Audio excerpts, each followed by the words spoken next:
Hey y'all, welcome back to my channel. If you're a first-time home buyer in South Carolina, especially in the upstate around Spartanburg and Greenville, this video is for you. I'm Blake Kersch, an experienced local realtor, third generation in the business, and the #1 agent at our company, Century 21 Blackwell Company Realty, here in the upstate of South Carolina. Helping people buy their first home is one of my favorite parts of this job because it's an exciting chapter, but it can also feel overwhelming if you don't know where to start. So let me walk you through exactly what you should do first, what to avoid, and how to set yourself up for success in this market. The very first step before you look at Zillow, before you fall in love with the house, and before anything else is to call me. Seriously, give me a call or shoot me a text and we can walk through each step of this process together in person or on the phone. Every client I work with gets a customized game plan based on their goals, their budget, and the kind of home they're looking for. I'll also connect you with trusted professionals that can help you in this process as well, because who you work with definitely matters from the very start all the way until the time you close on your new house. Let's talk about the first and most important thing, which is your pre-approval process. That is where you have to start for me to know what kind of houses we can look at and for you to know what kind of houses you want to look at. When you're pre-approved to the lender, they're first going to ask you all kinds of questions about your financial information, about your job. They're going to ask you everything they need to know how much of a house you can afford. And I'll be the first to tell you, if you can afford a $400,000 house, that doesn't necessarily mean that you're going to want to buy a $400,000 house. It's all about what you want to buy based on what you want your payment to be. The pre-approval also isn't just telling us how much you're able to spend, it's telling us the types of houses we should look at.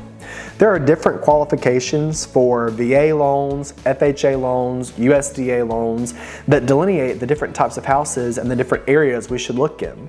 For example, a USDA loan is only available in certain areas. So if you're getting a USDA loan, I would be sending you homes only in the areas that we can get that type of loan for. So it's not just about me making sure that you're able to purchase a home. It's more about making sure that you are getting all your ducks in a row before we start wasting time looking at houses, because every house isn't for every buyer. So here's how the pre-approval process works. Once I connect you with a great local lender, you'll fill out a quick online application. You'll need to provide some basic documents, usually your last couple of pay stubs, your W-2s, your tax returns, your bank statements, and the lender will look at your income, your credit, your debt to income ratio, and figure out exactly what you can afford. A good lender will also help you understand your monthly payment and how much you will need for closing costs, down payment, all of that. So they're going to kind of give you the rundown up front so you'll know, okay, I can afford this much house, I can afford this much down payment, and I can afford to pay this much closing costs, and that'll help us decide what houses to look at. If, for example, you don't have enough money to pay your down payment and your closing costs, then I might do something like take you to builders who offer to pay your closing costs. Or at the very least, I need to know that for our negotiations for the houses that you do like. So that initial pre-approval process really does dictate the rest of our search and our contract period. And listen, one of the biggest mistakes that first-time home buyers make is skipping this step and getting pre-qualified instead of pre-approved, because there's a big difference. A pre-qualification is just a rough estimate.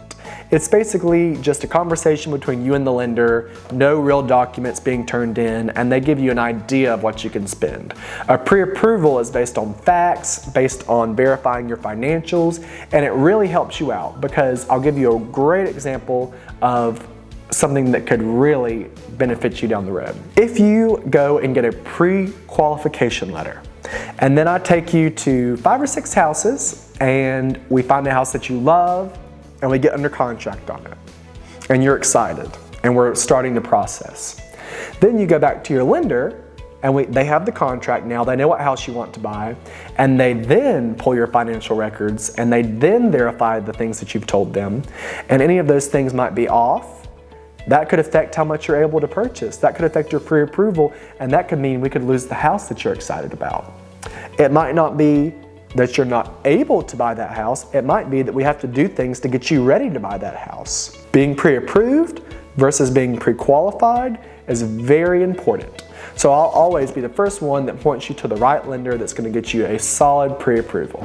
Now let's talk about what not to do once you've started the pre-approval process. First, do not get any credit cards, don't go buy a new car, don't co-sign on a loan for somebody else, or make large deposits in your bank account that you can't explain. I've seen buyers lose homes that they loved because they've changed jobs or because they've tried to finance furniture before they're closing. So once you're pre-approved, kind of push pause on your financial life. Now that doesn't mean you can't go out to dinner, but just watch your debts and make sure that you're not doing anything that's going to jeopardize you being able to finish the closing on the house that we're under contract on.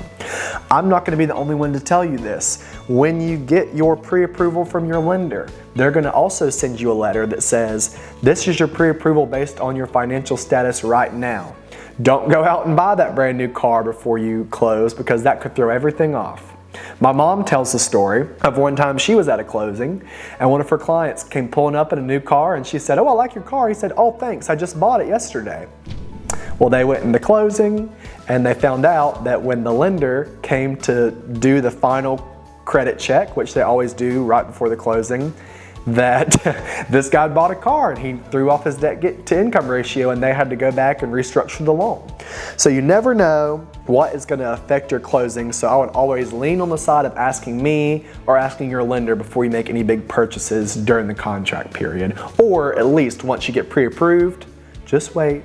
And we can get all that taken care of after your closing. Once you're pre-approved, that's when the fun part starts. That's when you start sending me houses, I start sending you houses, and we're starting to narrow down what your criteria is. The pre-approval sets up what types of houses we're going to look at, but you dictate what your criteria is.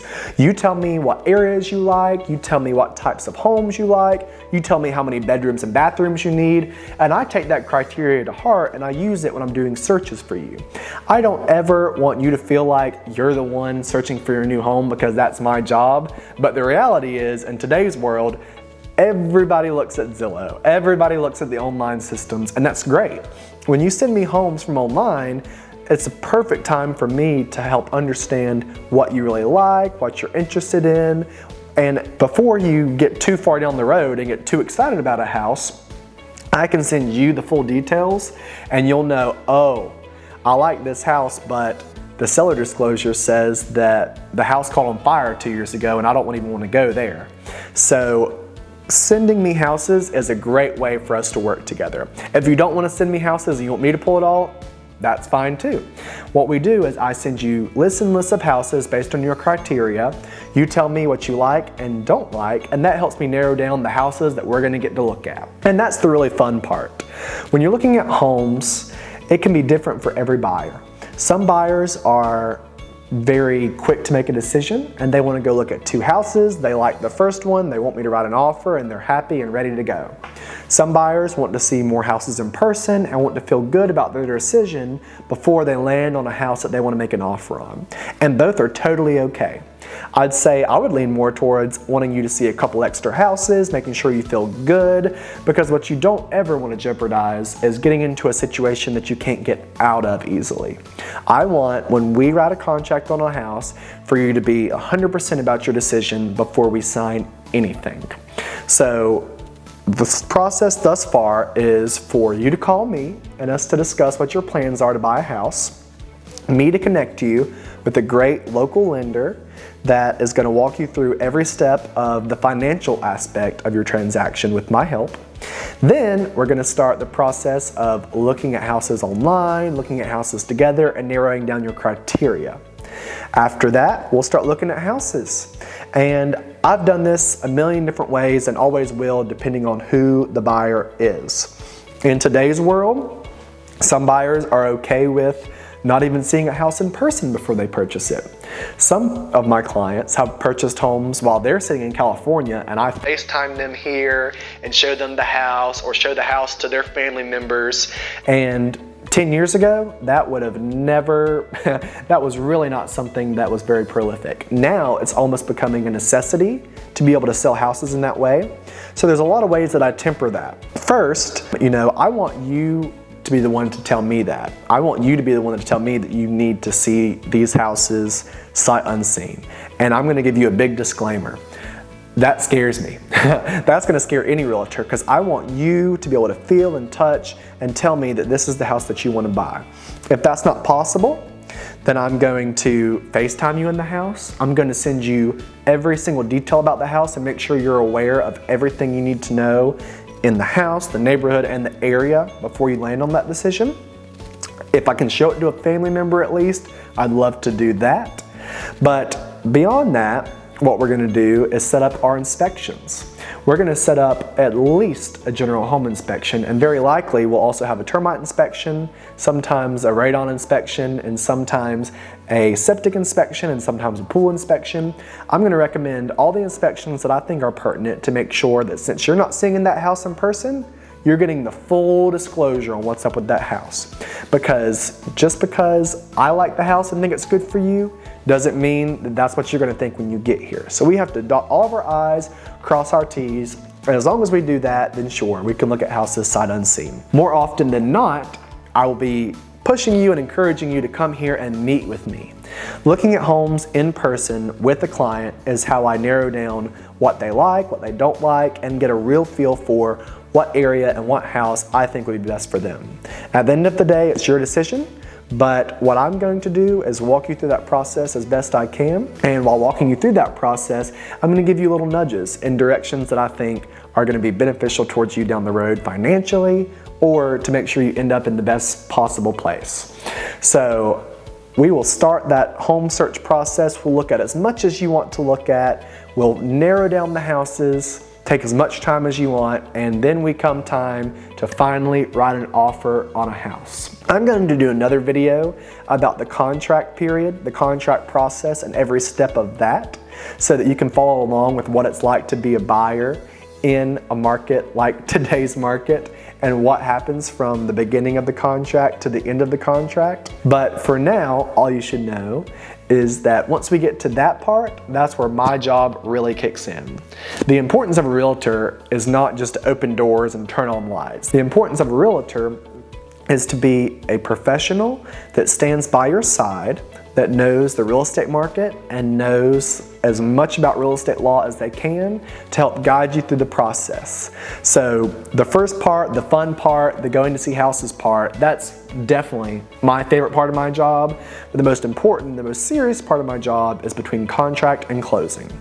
That is where me and my team step in, have your back every step of the way, and explain every step of the process in depth so you know everything that's going on, and so you know that you're making the best decision for you and your family. After the contract is over, then we get to celebrate. We get to go to the closing, we get to give you your new home, and that's when our relationship begins to wrap up. But as you'll find out in my other video, that's not where our relationship ends. When you engage with a realtor, you kind of get a lifelong friend, because I stand by the product I sell you. I stand by the house that you buy.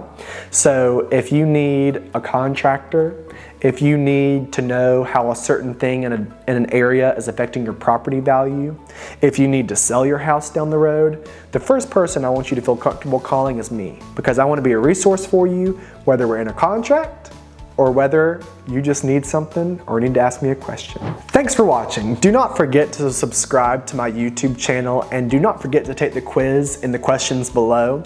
That'll definitely help us get connected, and that'll definitely be a good thing for a first-time homebuyer to do, especially if you're not from this area.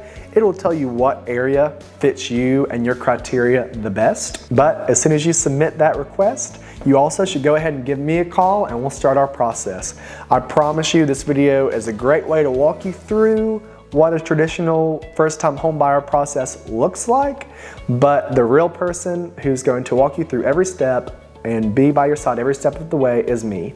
I look forward to meeting you, I look forward to working with you, and tune in next time for another video about the contract process and what that looks like for a buyer.